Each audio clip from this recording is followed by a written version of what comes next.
you realize what this thing is all about. It's not for everyone at every moment of life, but your job is just to be there. And like when I learned that as a musician, your job is just to be there.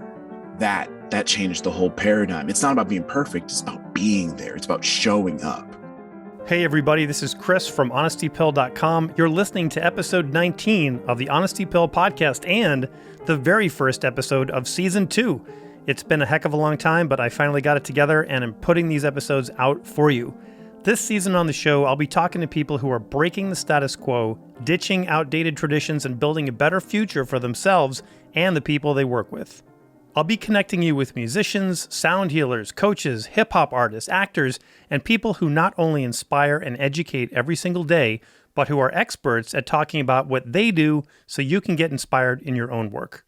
Thank you so much for being here. And if you're brand new, I want to encourage you to subscribe to this podcast so you don't miss any of the great content we have lined up for you that you can totally apply to your teaching, performing, or online business right now. My guest today is a social media giant, classical musician, founder of the podcast Faking News, hip-hop artist, and a viola player. We are talking to Drew Alexander Forde, also known by over 100,000 followers on Instagram as ThatViolaKid. We're going to dig into some of the issues facing classical musicians and how we market our work. We're going to talk about being broke and figuring out how to hustle for the rent money. We're going to talk about where he got the name ThatViolaKid and how he grew his social media following to the top 2% of the entire platform. If you've ever wondered how to get your message out, how you define being successful, or needed a 101 intro into the world of hip-hop music, this episode is for you. All right, let's get into my conversation with Drew. Big welcome to Drew Alexander Forde. Awesome to get you out of your podcast studio and into mine for a change. Thank you so much. Thanks for having me. I'm usually in your chair, so it feels good to be on the other side. Awesome. I'm ready to work, so let's do it. So, I could read your bio down and talk about how you got a bachelor's in viola performance and then went on to Juilliard to get a master's degree, how you did all the competitions and soloed with this orchestra and that. But that's pretty much where your bio kind of leaves the building as a traditional classical violist and just goes completely into other realms, like into outer space. I felt like that traditional door of like classical music just wasn't open. So I was like, you know what, I'm gonna just bust this wall down and go around. This is a great place to start because this idea that I don't even like the word classical music because there's nothing classical about it. I mean, there is classical music, but we don't talk about music in the same way that we talk about architecture. Like, have you seen Walt Disney Concert Hall? It is not classical architecture, but we call what goes on inside classical music. That's kind of the first wall that needs to be broken down. I agree. It's like one thing that classical music has a really big problem about is marketing, and it doesn't really resonate with what goes on today. Because like the institutions really meant for it to be exclusionary, at least in the earlier conceptions of it. It was like a rich boys club, and it was kind of weird. You had the exclusion of women. You didn't want women to be proficient in performing, but then if you were man and you were a performer of it, then you weren't masculine. It's just they didn't want anybody, but then they wanted everybody. It was weird when you study the history of like the classical institutions. Yeah, classical music has evolved, but we have obviously a lot of work to do. Drew, I first became aware of you in an online workshop like we were all doing this past year with 75 other people on a Zoom call. And when you started to speak, man, the energy coming out of your tiny little Zoom rectangle just like drew the whole room into what you were saying instantly. It might have been that beautiful audio, but it's also what you were saying. And I was like, who is this person? So I tried to look you up, and all it said in the lower left corner of your little Zoom rectangle was ThatViolaKid. I think it was like the third day of the workshop before I knew your name was Drew Alexander Forde. Can we start by sort of explaining where did ThatViolaKid come from? Of course, man. So it's not glamorous. I have had the fortune, like what you said, to have access I grew up in Peachtree City, Georgia. I went to a middle school that had the orchestra program, and I had middle class parents, so I got to play video games. Unfortunately, I was in a neighborhood where there were a lot of unsavory characters in close proximity to my residence. So my mom felt better about having me playing video games and going outside and maybe getting recruited into a gang or, getting involved in drugs at too young of an age. So through that, I got to connect with other middle class kids. We used to play video games together. One of the games we played was Halo 2. So I would play that as a teenager all the time. And I had a bad, stupid like username when I was playing that. And I was like, man, I want to have a cool username. So I just used to look at the names of people that killed me, like in the game. And one time I saw this dude that said like some random kid. And I was like, that's some random kid. That's pretty dope. Okay. Okay. So I then just kind of put that in my pocket. I went to Mercer for undergrad. And so when I was done practicing, um, it was kind of like there was a void of time that just needed to be filled. My girlfriend had just broken up with me, and I was trying to make friends in the dorm. And so a bunch of these guys in the dorm, some of whom became my best friends in college, were playing this game called League of Legends. And so I was thinking really, really, really hard about what kind of name I could create. And then I remembered when I did a talent show in junior year of high school. I remember I did a talent show for our high school, and I won it playing viola. And that kind of blew people's minds because they were like, what's a viola? So I would walk around the halls, and then a couple freshman girls like walked to me and were like, hey, aren't you like that viola kid? Like that viola kid that like played in the talent show? And so that memory popped up in my head when I was coming up with my username for League of Legends. And so when I did that, I was like, that feels right.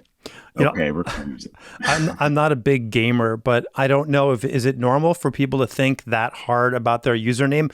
Maybe it is, but maybe you've just been thinking about branding forever. Maybe that's just like ingrained in who you are. But I think it'd be funny to get your butt kicked by someone named ThatViolaKid. That would be extra Yeah, I shameful. mean, it makes people mad. They're like, Viola's not even cool anyway. Yeah. Right. Well, where did that perception come from? We're not even going to talk about viola jokes because, like, I'm a trumpet player and we've got our own set of bad rap. Most people go to Juilliard and then, like, get out and try and get into a chamber group or become a soloist or hit the audition circuit. What happened? Well, first of all, what made you decide to go to Juilliard? And was your ambition to become a soloist, or what was the impetus there? It was more of a personal for me. It was a for me audition because when I began playing viola at 12 years old, I'd kind of heard about Juilliard, and I'd kind of heard about like that was the best school to go to. My grandfather wanted me to go to Harvard, and I was like, for what? I don't want to do anything that Harvard has to offer me.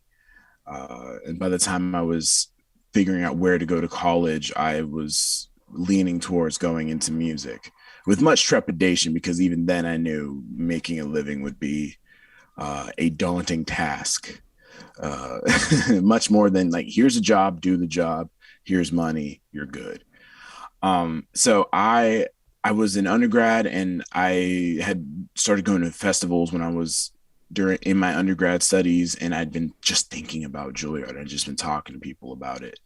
And so when the time came to audition for grad school, I had kind of like come to a crossroads. I was like, either I'm going to regret never trying, or I'm just going to like face the fear and go for it. And if I don't get in, I'll know.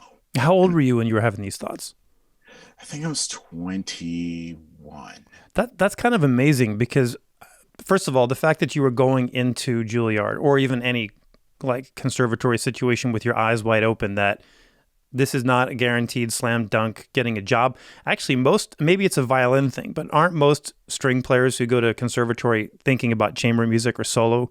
It's orchestra is sort of like the fallback gig, right? So Yeah. you were way ahead of that thinking.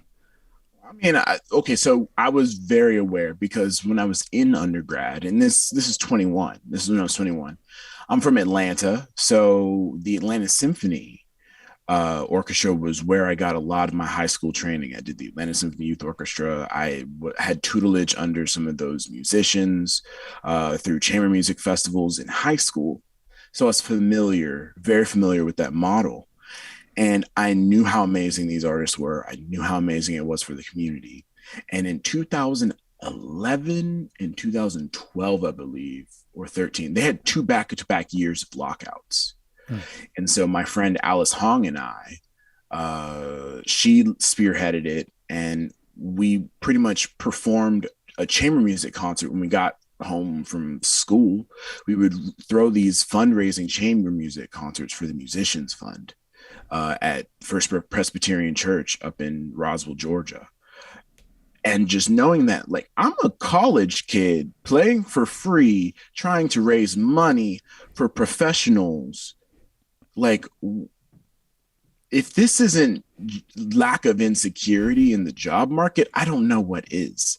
So it was definitely apparent to me from my experience. Well, and you had the courage to jump and do that too.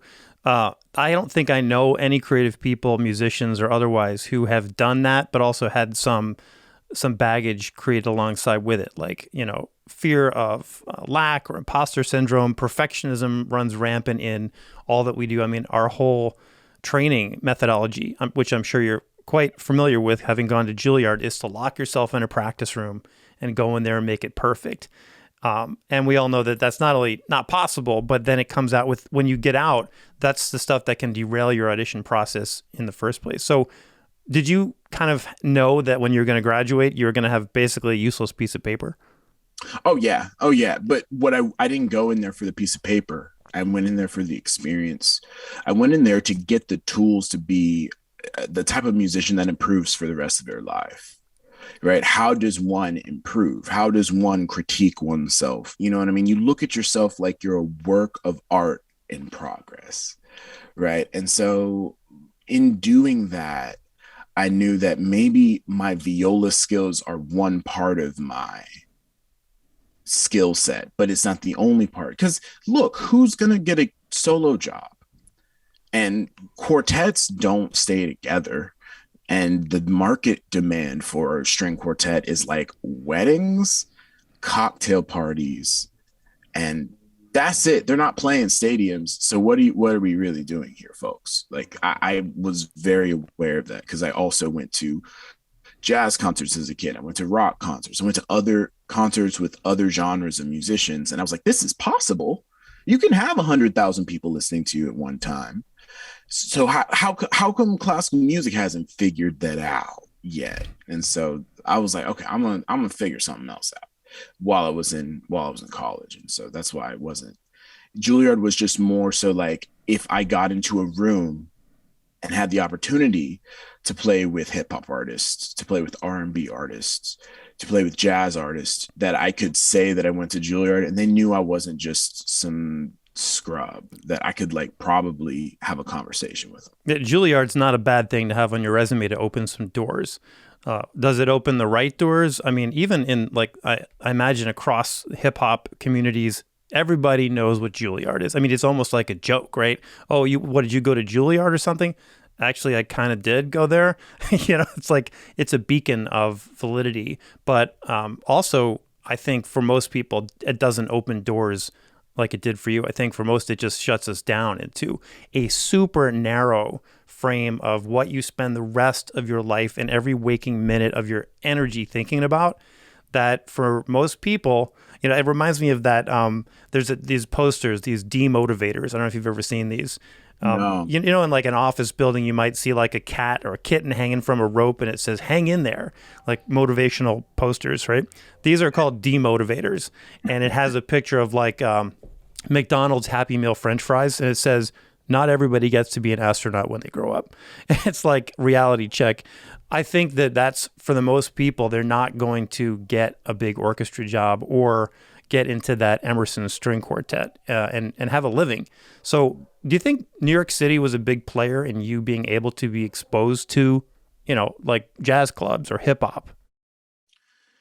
New York actually broke a lot of the negative thought patterns or the unproductive thought patterns that conservatory life gave me.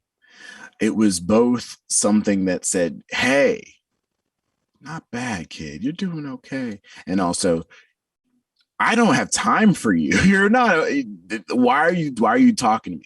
I remember the biggest, because you spoke earlier about having conservatory life breeding this air of perfection. Like you need to go into the room and you need to perfect it. And if you don't leave that room and you're not perfect, then you're not worthy. That I had that. And then I lost it. Thank goodness, because I used to busk in the subways. So to get money for food and I didn't have a great diet, but I definitely ate cheap. I would busk in the subways 3 to 5 times a week with a string quartet of mine or by myself. And I would watch thousands of people walk by with a look on their face that is worse than that sounds bad, worse than a look that just shows rejection. It's indifference, right? And once you get a nice booster shot of indifference, you're good. You're good forever. Because then if anybody stops and smiles and says, thank you, that made my day, like I needed this, you realize what this thing is all about. It's not for everyone at every moment of life, but your job is just to be there. And like when I learned that as a musician, your job is just to be there. That changed the whole paradigm. It's not about being perfect. It's about being there. It's about showing up. And those that are ready to consume what you have will do it happily because you are dope. Most of the people that are training and do this stuff are dope and are worthy of having attention. But, attention is also a limited resource. Sorry for if you hear the helicopter. I live in South Central. They be throwing helicopters in the air 24/7. So I got dogs barking over here, so we're all good. Okay. So it's about that, but it is also about connection, right? It's about actually being available. And I was just thinking of when you were talking about sports, where a kid's memory, like if you grew up going to a baseball game, you might remember like an amazing triple play or a home run, but what you're going to remember more is if, the outfielder just tossed a foul ball up to you and you caught it and like he reached out to you and you had a moment that lasted for like half a millisecond.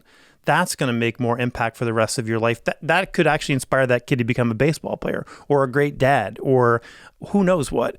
And I think what's missing with, I'm going to use that word again, the classical music scene is it's such a spectator sport where it's so like walled off and we don't even talk to our audience. In fact, we sit in silence. It's all very regimented. And I've had a lot of people come up to me at the LA Phil and say the best concert I ever went to was this casual Friday thing where you guys were wearing jeans and one of the musicians stood up and told a story and there was like a lot of talking and you explained the music and we got to understand the story behind what you were doing or the story behind you. Like, why are you even here? That stuff needs to be like, I think, I want to say 100% of what we're doing. 100%. We just played a Gershwin concert last night at the Hollywood Bowl. Very traditional sort of a concert in many ways, but it's only one dimension and it's not, I don't think it's at all close to what's resonating with human beings anymore. And they'd much rather see something where they can engage and feel like they're part of it happening. Because, and I want to talk about this a little bit with you right now, which is like the inclusivity of music to people has nothing to do with the genre of the music. And you're a beacon for that, Drew. That's why I wanted to talk to you. Like, it's not classical music. It's just music. It's not bebop. It's just music.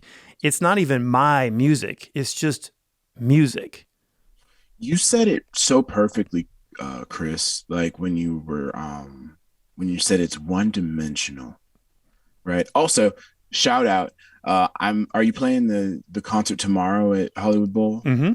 I'll be there. All right. We got to get together, meet in person. Yeah. I would love that.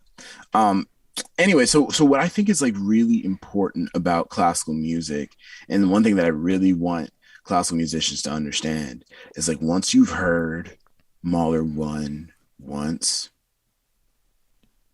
like I mean, it's always great, but it's never as great as the first time, or as great as the first time you played it. You know, first time I played Mahler one was my graduation concert with Juilliard, and I cried. I cried after we got off stage because that was like the definitive divisional line in my life. Okay, we're in the real world now. Um, so but that happened, that is so rare. And one thing about classical music is that it's not rare. We're all always trying to replicate what has been done for hundreds of years. But jazz, on the other hand, which also is not a very popular form right now, it's actually kind of evolved into other forms, along with blues and things like that. But it's never the same. Like the tune's the same, the chords are the same, but the material you hear is different based off of who's playing it, when they're playing it. And so there's always this level of life and spontaneous creativity that can be imbued that makes it a little bit more interesting than like, okay, here's the development. I know exactly what's going to happen. It gives you time to tune out, fall asleep, do whatever else, right? It doesn't keep your brain fully engaged. And what I think audiences now in the 21st century need is more engagement. Look at our everyday lives. We are constantly bombarded with information, constantly. And we're becoming more attuned to having that amount of engagement thrown at us whenever we pay money to go out and have an experience. So that's something that I'm a real advocate for is do the bare minimum. Like if the orchestra doesn't know who you are, they're not going to find a way to connect with you. If they don't know who you are as a musician or who the musicians that wrote this music are, how are they supposed to resonate? That's actually a really good segue into talking about some social media. So that Viola Kid is at like 117,000 followers right now. That's insane, right? I mean, that's congratulations for building that. Why did you start posting clips of yourself playing? What was your goal for doing that? Were you trying to put out a perfect thing, or what was it about? Nah, when I started like posting on social media, I felt like I was like the, for lack of a better term, the black sheep of my string program. I was one of like two black dudes. I think I was the only one by the time I graduated. So I really felt like I had nothing to lose and nobody expected anything of me. So it's like, whatever. I wanted it to be, okay, so my first girlfriend in high school, in eighth grade and ninth grade, she once for my birthday gave me like a scrapbook, and it was just a collection of like pictures of us together, and it was really beautiful. It was just very artistic, very sweet. And I had never felt sentimentality like that before. And I really think that there is power in taking time to think about your life, be thankful, relish in it, relish in the triumphs, relish in the moments where it kind of sucks, because it's not always going to suck, you know. And so like those moments of profound suck are so valuable. And so I thought back to that, and I was like, man, what if I made like a scrapbook?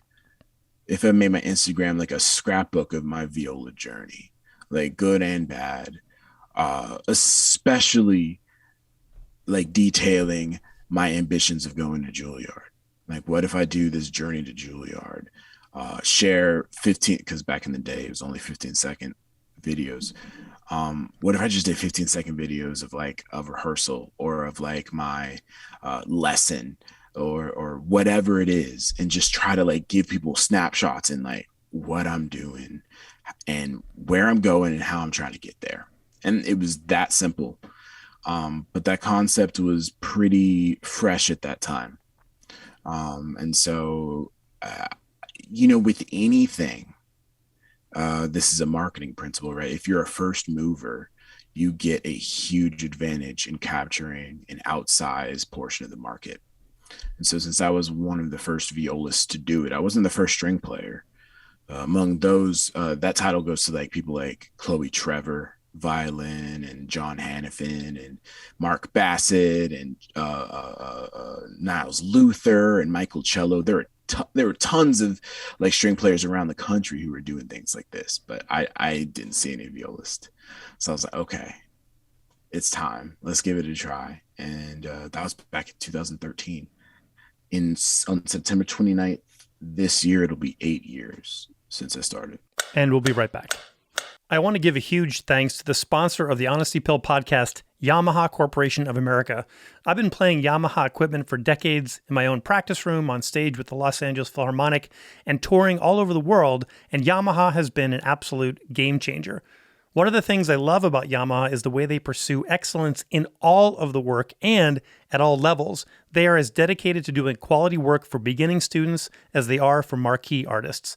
I admire their commitment to continuous improvement and creating a community that includes all of the musicians they serve. Make every note count, play Yamaha. Okay, let's get back to the show. You talked about, kind of hinted at the algorithm portion of how things work. That is such a mystery to me. And I've put like real effort into the messaging of a social media post, Facebook or Instagram or Twitter or whatever, and had it not perform at all. And then I shot a 15-second video of a hand sanitizer backstage at the Hollywood Bowl, and it got 5,000 views in an hour. So like, there is no secret, but what's the approach? And the reason I'm asking is you've talked about musicians as micromedia companies. And I want to talk about that for a minute when we get done with this part. But like, how do you know what is going to perform well? Or is it experimentation, or are there certain guidelines for getting that engagement?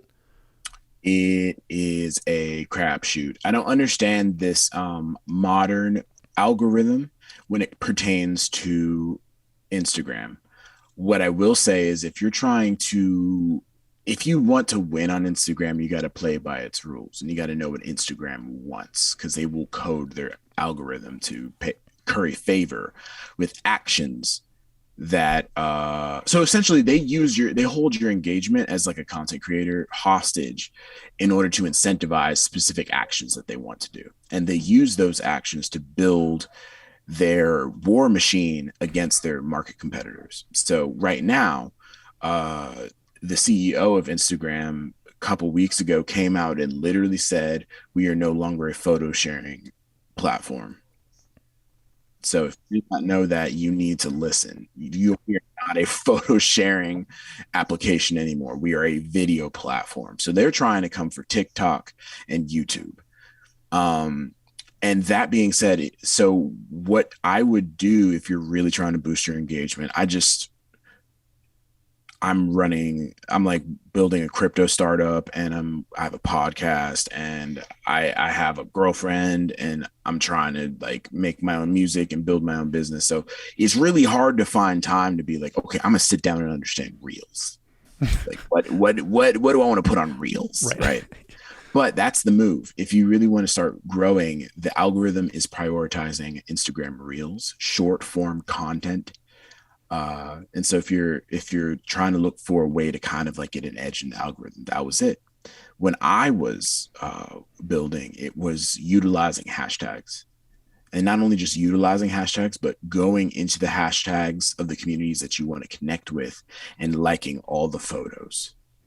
I think I've liked hundreds of thousands of photos in my time on Instagram, and most of it was during 4.5, 5 year stint when hashtags were the king. So that's also just not really going to be the case anymore. Do you think like backing out and like a helicopter view of why is TikTok and YouTube so successful anyway? Is it because it is video and people have the green screens and the lighting and they do all the stuff, but it is more authentic than a perfectly posed airbrushed photograph. And that it's probably like an authentic win that people resonate with a TikTok video more than some picture of something beautiful on Instagram. So that kind of highlights the point of what we were talking about earlier. in life in general is that we are programmed to react to what seems authentic and real. And we have really good BS filters. You can tell right away at an audition, in a conversation, with an email title, you know right away if it's BS. And I think that that is probably what's happening with Instagram moving on to Reels. I mean, it's, but like you just said, I mean, I have 2 kids, I have a job, I'm running my own business, I have a podcast, all the things. And Yep. I'm like, okay, let's sit down and learn about, you know, Snapchat or TikTok or whatever the newest thing is. And it's kind of exhausting. So you've got all these different platforms. What gravitated you to Instagram when you made that decision to create your scrapbook? Why not Facebook, for example? Okay, so my great aunt was beginning to like spy on me and like comments on like everything I did and question everything I did and like talk to family members about what I'm doing. I was like, man, let me go a place where the adults aren't looking, which is the big case for TikTok, right? So until adults in mass like go on TikTok, I think teenagers will find that awesome and then they'll go jump to the next thing. You know what I'm saying? That's just kind of how humans work, especially the youth. But I think Instagram for me, more than that, it was just, I loved the platform. I loved how it made me feel. It made me feel, I got to see people who were so good at what they did, and it was so inspiring. It got me to connect with people who really wanted to do something, wanted to make art in this world, that really wanted to just, because it it became like this whole influencer polished thing where everything's a commercial, yes. But before it was just about putting your best foot forward and like putting your a portfolio out, right? Or a body of work that somebody could go and just peruse through, right? Without the clutter of Facebook, without all the groups and all the events and all the birthdays and all the games and all the pokes and all the arguments. It was just photos and snapshots of one's life, and you could just tap on one and you can just get a little bit of a portal into that person's world, right? That their life. And I think it kind of is like that, but because it's such a portal, we want to put up this perfect veneer of who we are, so that people will want to hang out with us. We think that our flaws make us undesirable instead of actually our flaws make us relatable. That's why And everybody likes the blooper reel better than the movie. Like oh you yeah. always want to watch the blooper reel because you get to see behind the curtain. Oh, they laughing too. That scene was hilarious. I can't believe they got through that without laughing. Yeah. Exactly. I mean, it happens at the LA Phil too. If somebody breaks a string in the first violin section, and it's obvious that something happened, and then they just reach around and swap violins with somebody else, and somebody else walks off stage, that's the only thing people will remember from that concert, hands down. Like, oh, there was drama. Somebody had to walk off the stage, you know. Yeah. But we don't highlight that. That's for sure. Yeah. No. What is your? I want to talk a little bit about some of the hip hop and music that you've gotten into, electronic music. But what's your relationship with new music? Like, and I'm talking about in the orchestral classical genre. Do you like that music? Do you gravitate? And if so, why are we not?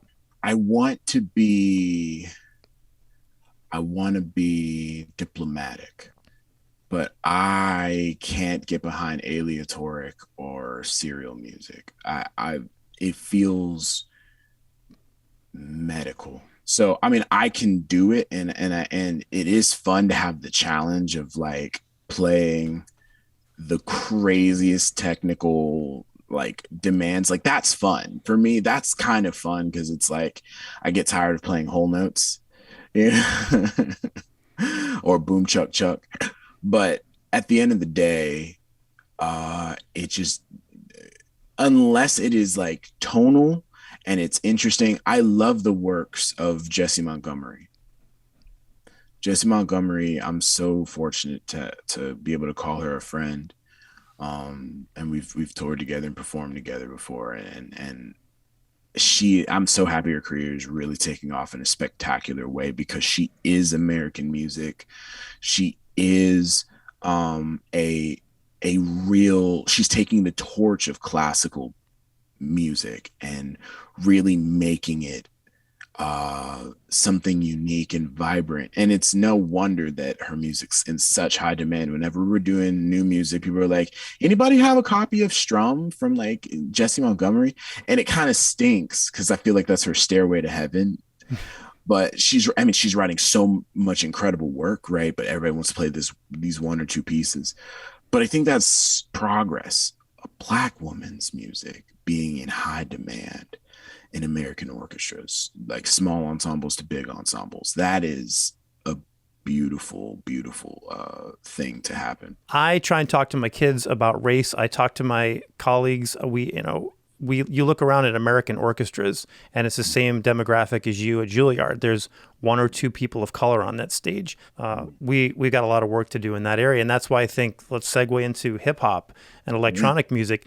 It's funny that when I asked you about new music, you were thinking about serialism and atonal music, because I didn't think about that at all. I think about crazy experimental stuff like throwing watermelons off the roof of a building into an amplified box. I don't think we've run out of ideas. But when people start doing things like that, I feel like people think we've run out of things to say.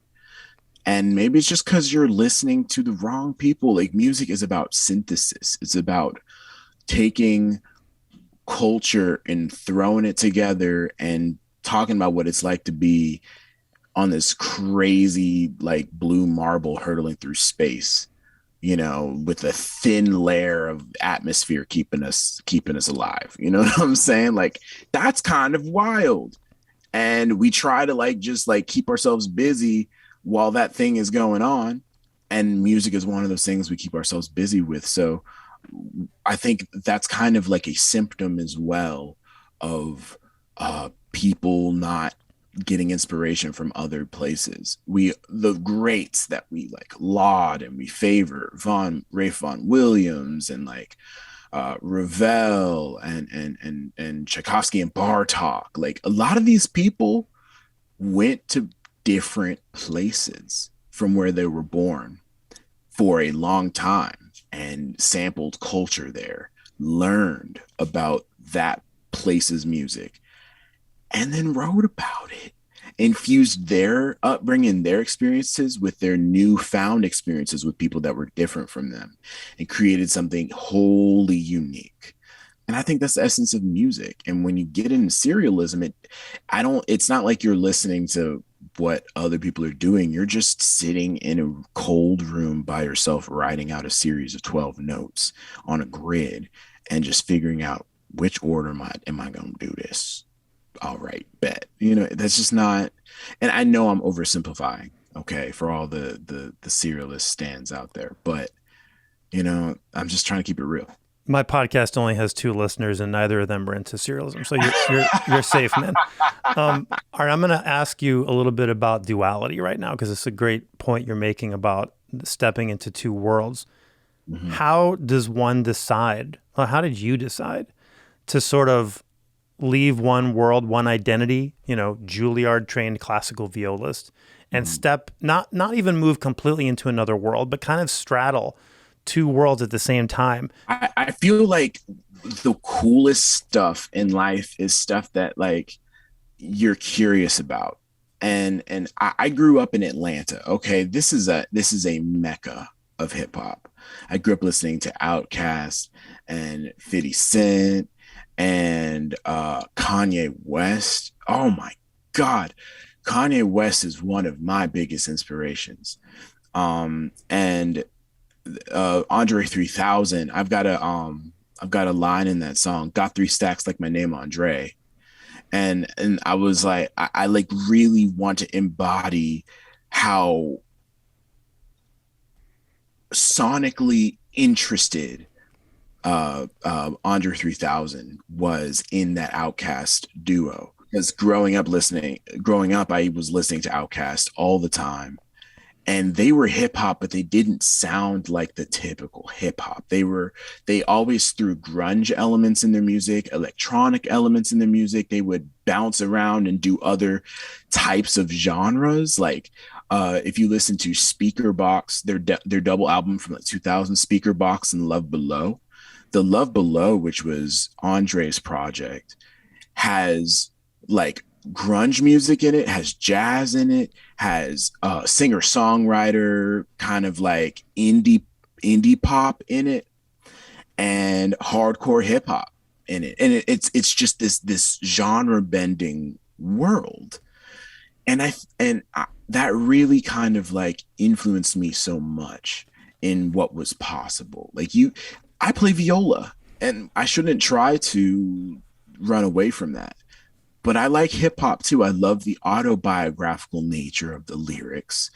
I love the way the beats, the syncopated beats and the production really make you want to move your body. You know what I mean? It really helps you, like, for me, like channel some sort of like this metaphysical masculine energy. That's what I love about hip hop. And other genres bring out different aspects within myself. So I wanted to embody that, or have that aspect of hip hop in my music, that I could put my name to. Because like I've been playing Tchaikovsky, I've been playing Brahms, but what does TVK play? What does his music sound like? I don't know. It's a collection of my influences, and so this first song, Duality, was me just trying to figure out who these influences are and how can I put them in a stew and make as Wynton Marsalis says, a gumbo, much like how jazz was a gumbo of many different styles. So, While you were talking, you kind of made me think of a pretty powerful limiting assumption that I have, and I think a lot of other classically trained musicians have, which is, we're talking about jazz. People ask me sometimes, do you play jazz? And I always say the same thing. I'm like, not for money. Like I'm like, I've got way too here, and this is the limiting assumption, Drew, is I say I've got way too much respect for that art form and the amount of work that goes into it and the amount of study and craft to learn how to improvise and understand harmonic function in that vocabulary. And so what happens is I don't go near it at all. And then it's not part of me, and it's not part of what I do, and then I'm back in a box. And I think the same thing is true with hip hop. I mean, I am barely hanging on with some of the references you're making in hip hop because I'm like, well, I don't even know where to start. I need an encyclopedia or something where I can know what is the arc of the evolution of this genre that you're talking about. I have a book that if you are a fan of music, you're gonna love. Can I take a moment and dig it from under my bed? Absolutely. I'm gonna show it to you. So here, I'm gonna take the mic with me as I'm opening. All right. So I was on a cruise ship performing back in 2018 before I moved out to LA, and one of my friends, Tom McGovern, literally just bought this book for me and gave it to me, and it's by this author named Shea Serrano. Okay. And it's called The Rap Yearbook. Oh my God. I've annotated it. It's amazing. Okay, for those of you who can't see Drew, he's got like 1,000 Post-it notes sticking out of this rap yearbook, like he would have studied the history of Western music. Yeah, it's amazing. It's if you look through the book, it's got wonderful illustrations. The author is phenomenal. His name is Shea Serrano. He is hilarious. It's got a foreword by Ice-T. It's illustrated by Arturo Torres. And essentially the subtitle is like the most important rap song from every year since 1979, discussed, debated, and deconstructed. So this is what you should probably read if you want to understand hip hop a little better. I have to stop and circle back for a second. You just said something about cruise ships. Where did the cruise ship thing happen? And so when did you move to LA? You were living in New York, and then how's that working out? Then what made you come to LA? Well, I was living in New York, and I got to play on Mac Miller's album back in 2016, and that was like the career hype when I was like, I'm actually playing for a rapper, and this is something I've always wanted to do.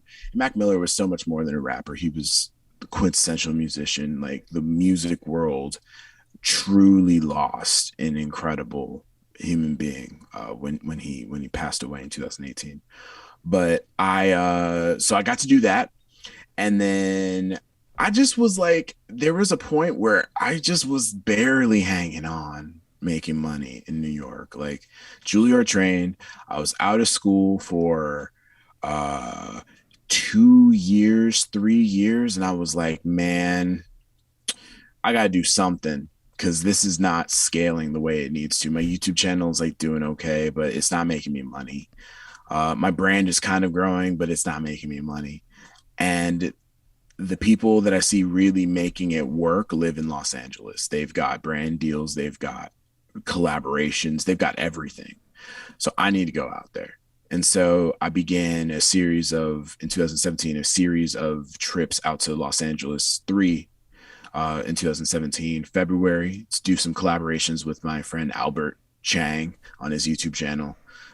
We did a cover of Shape of You with violin and viola. The whole track was pretty much sounds that we made from our instruments. And then went again in June for 6 weeks, June of 2017, just to meet people, just to hang out, just to vibe, just to feel what it was like. And I met the majority of like influential people that would really make or break my time out here. And then in December, I did it one more time, met a couple more people that were really awesome. And then 2008, like January 2018, I got on a cruise ship with Holland America, the Westerdam, and I performed for 4.5 months, playing with Lincoln Center Stage, doing piano quartet, uh, mostly pop covers and things like that, and rock covers, but the occasional, masterwork. We would do Brahms, F major, is it F minor, right? Trumpet player. Is there a fanfare in there somewhere? I can help you with that. I know. I was like, wait a minute. Like, I'm not speaking to a string player. Trumpet is good, or if somebody died or needs to get woken up in the morning. Other than that, we're kind of limited. So, but you were playing Brahms on a cruise ship occasionally. Yeah, That's pretty and cool. Schumann and Beethoven. So it But was for good. you were out for how long though? 4.5 months. Hmm. Mm-hmm. How was that feeling after the first like 2 weeks? 2 weeks, it was fine. I was like, this is awesome. I was like, it was a transformational moment in my life. Like I'm so thankful for it. I grew up a lot. So I looked at myself in the mirror and I was like, wow, I am overweight. Like I think I got my body index, or the BMI, not the body mass index or whatever. I took that before I got on the cruise ship for my physical, and said I was like touching obese. And I was like, huh? Like, what? That's not, no, there's no way. And then I had the first floor length mirror in my cabin room, the first one that I would ever have since high school. And so I got to look at my body and to look at what, 4 years of conservatory in undergrad and 2 years of grad school did to me, and my bad eating habits. And I was like, okay, we have to make a change. So I started exercising every day, was eating salads every day, was on a new diet, had one cheat day, and I lost 25 pounds. I was practicing most days. That's where I grew so much as a player, just because you had to perform 18 times a week, essentially 6 days a week, 3 performances a night. And so I just got in shape. That was my, like, for Dragon Ball Z references, my hyperbolic time chamber, where the world passed by, but I was training. So I came out with a nice bag. I had saved a lot of money. A lot of my friends and colleagues had spent it on shoes and clothes and alcohol during their stay to cope, of course. But I did my best to keep the majority of my money. And I spent time listening to hip hop every night, listen to a new album. We'd be in port, I'd download a new album. And so I was just going through, while I was reading this book, I was going through the hip hop discography and the history and absorbing the teachings they had. And so when I left the ship, I was like, okay, I bought a car, stick shift. That's all I could afford. And I packed it with everything that I could fit in that car. It was just me. And I had pretty much had leased an apartment here in South Central, the same place that I live today. And I packed my car with everything I could, left the rest on the side of the road, and drove 45 hours in 5 days over to Los Angeles and got straight to work. That's an intense schedule you had on that boat, performance schedule, and then you added the fitness element too. Um, that must have been kind of a burnout situation too, musically, to do the same kind of gig every single day. Yes. And the colleagues that I worked with, I only got along with two and a half of the four people. Well, one and a half of the four people, actually. One and a half. One and a half of four people that you like. One person was cool, the other one sometimes, and the other two couldn't stand my guts. And I was the man in charge. I was the quintet manager. So it was that on top of I can't believe we're playing Rodeo again. I can't believe we're playing Blue Rondo again.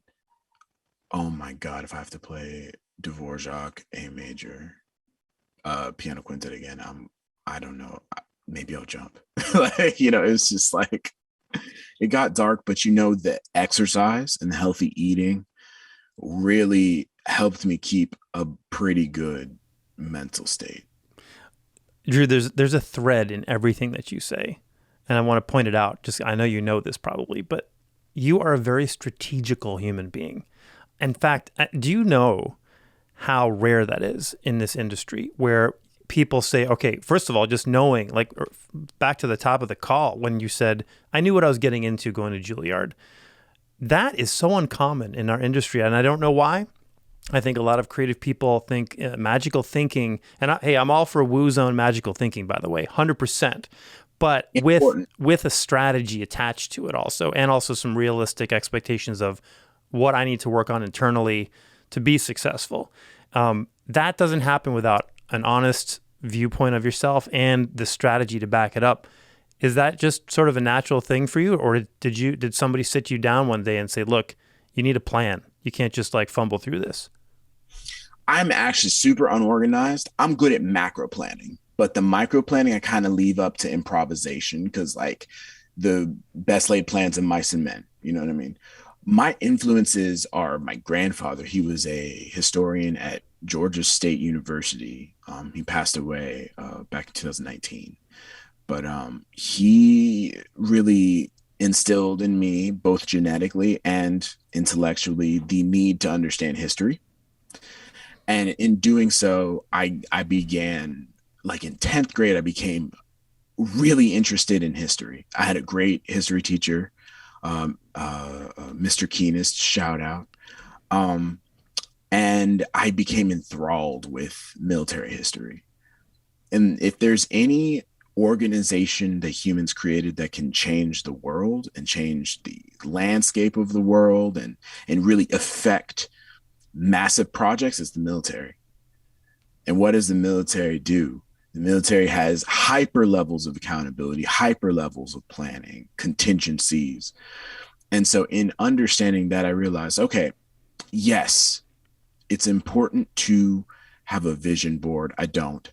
It's important to dream about what you want to have. I do. It's important to have visualize.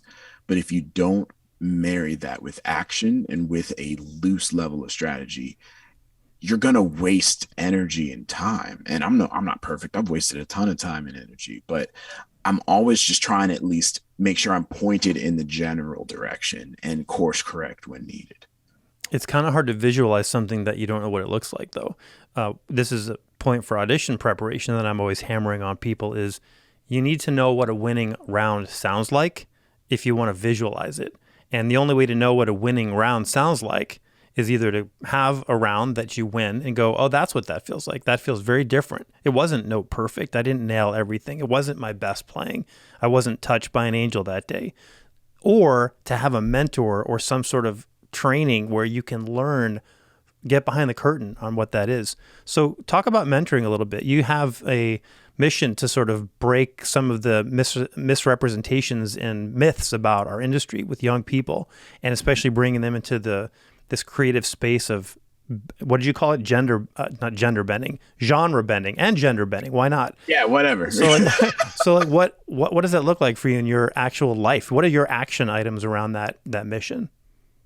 Listen to stuff you don't usually listen to. I think that, we as musicians, one thing about like non-classical musicians is they're always interested. They're always going to different kinds of shows. And I love that culture about LA. People are like, yeah, there's like this indie, like pop synth, queer, electronica, like duo that's like doing a house party. You want to go? And like most people are like, no. But I'm like, let's just go see what it's about. And it's not like you want to do that whole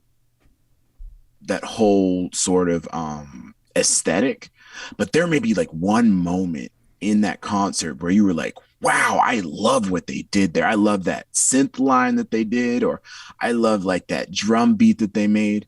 And then that is for you. Like, we are all like, the moment that you think like a music producer, that everything changes. Like, I've realized music producers, hanging out with them, it's not like they're sitting here and just having these eureka moments and having the muse sit on them. It sits on them every day at 6 a.m. when they open their DAW.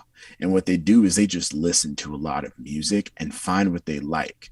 And much like a collage artist, they take things that they like and they put them together, and then they make something. Like, that's literally what Kanye did. Everybody's like, Kanye is a genius. And he was, or is, right? He's not dead, but he's confused. Somebody help Kanye, please. So what he did though, and this is why I think hip hop's so important in education, music education, is it's like in the next evolution of jazz.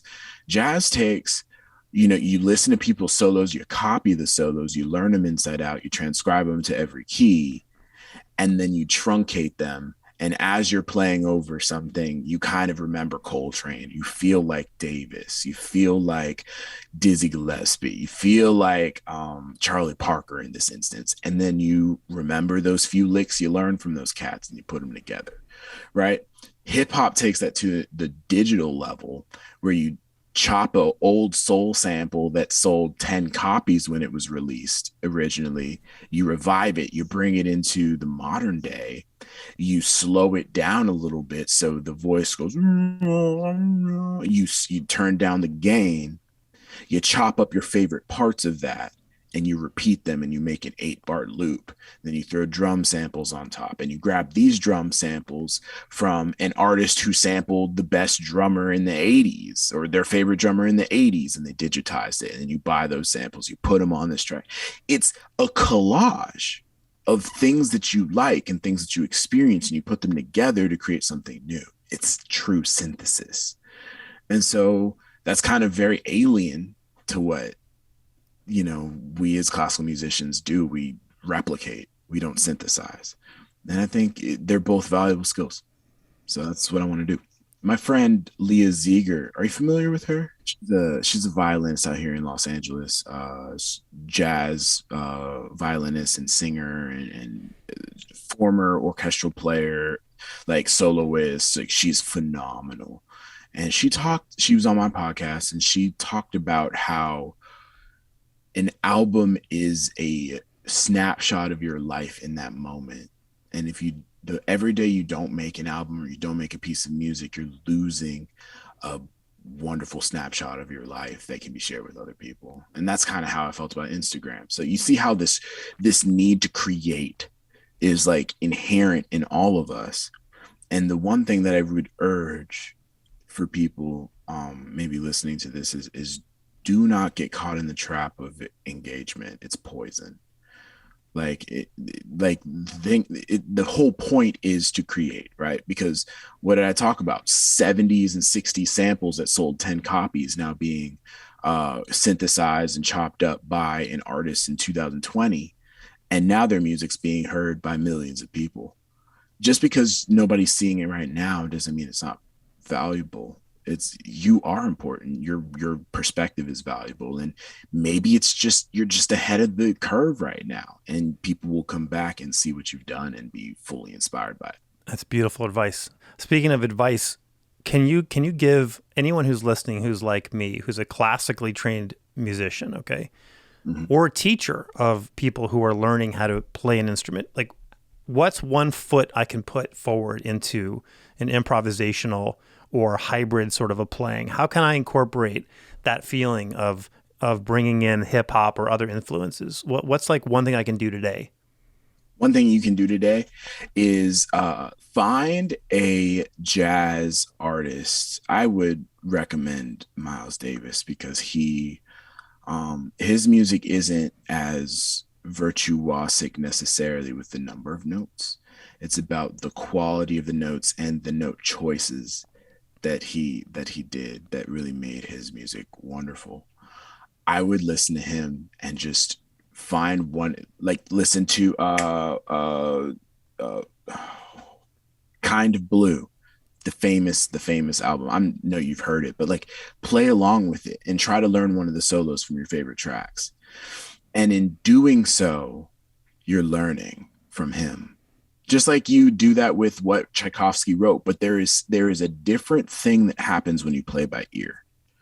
It's wholly different than looking at a sheet of paper and trying to replicate it. So if you're trying to like learn how to improvise, do that. And if not, if you're that's a little daunting, just pick some lo-fi music. Turn on a lo-fi playlist. This is something I do when I'm warming up in the morning, and it's you just play it and then get your instrument out and just play along. Or what do you mean by lo-fi? Can you explain that? Okay, lo-fi hip hop is a genre of music that is relatively new on the scene. It is essentially it's like they take samples from anime and TV shows and things like that, and they chop them up and put them on hip hop beats. You can find if you just search Spotify for lo-fi hip hop, you'll find tons of playlists. Turn one on, and the arrangements of lo-fi hip hop tend to be more sparse than a traditional jazz or hip hop um, arrangement. So there's less information and there's more space for you to kind of solo over. The function of lo-fi hip hop is to music to listen to while you're working. Listen music to listen to while you're about to take a nap. You know, uh, boom bap for a quick nap is something that something we say in the community. But that's a great place to start. No, I'm going to take some action because I know that I've been thinking about how to step outside this box in my own playing. And luckily I have a job that pushes me in some different directions, but there's so much more, like you just said, there's so much more out there than what we're doing right now. Drew, man, you inspire me so deeply as a human being, as a musician, as an entrepreneur. I feel very lucky to be able to share this space in this industry with a trailblazer like you. So thank you so much for spending some time. Where can people hear your podcast? Where can they learn more about you and connect with you?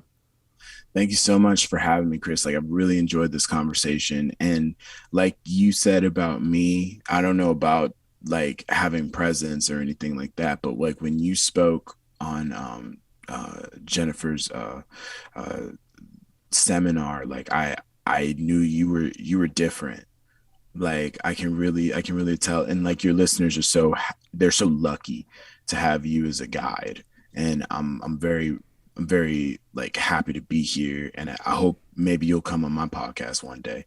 uh That would be awesome. I'd love to. it's called Faking Notes Podcast, and it is myself and my Juilliard colleague Trevor Bumgarner. It's an interview podcast where we highlight the gems and the stories and the humanness of creative people in the industry, often the people who are on the other side of the camera.